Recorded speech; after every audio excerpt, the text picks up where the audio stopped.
দুনিয়ার মানুষ সামান্য একটা গাছ রোপণ করে, আর ওই গাছ রোপণ করার পেছনে তার উদ্দেশ্য থাকে এই গাছ বড় হবে, বড় হয়ে ফল দিবে, কিংবা এই গাছ থেকে সে উপকার লাভ করবে। ঠিক তেমনি ভাবে আল্লাহ পাক রব্বুল আলামিন আপনাকে আমাকে বানিয়ে দুনিয়াতে প্রেরণ করেছেন। তার পিছনে একটা মাকসাদ আছে, একটা উদ্দেশ্য আছে। সেই উদ্দেশ্য কি যদি কোরআনকে জিজ্ঞেস করা হয়, ওগো কোরআন, আল্লাহ পাক রব্বুল আলামিন কি জন্য মানব জাতি সৃষ্টি করেছেন? কোরআন তখন জবাব দেয়, ওয়ামা খালাকতুল জিন্না ওয়াল ইনসা ইল্লা লিয়াবুদুন। আল্লাহ পাক রব্বুল আলামিন জিন জাতি এবং মানব জাতি সৃষ্টি করেছেন একমাত্র তার ইবাদত করার জন্য। দেখেন, দুনিয়াতে কোনো ব্যক্তি একটা গাছ রোপণ করেন, তার উদ্দেশ্য থাকে সেই গাছ থেকে সে উপকৃত হবে। যদি উপকৃত না হতে পারে তাহলে ওই গাছকে সে কেটে ফেলে।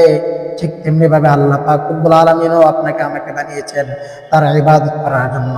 কিন্তু আমরা অনেকে তার ইবাদত করি না, তার নাফরমানি করি। এত সত্ত্বেও আল্লাহ পাক রব্বুল আলামিন আমাদেরকে দুনিয়াতে শাস্তি দেন না। কি জন্য দেন না জানেন নাকি? আল্লাহ নবী, বিশ্ব নবী রাহমাতুল লিল আলামিন, তিনি দোয়া করতেছেন, ও আল্লাহ,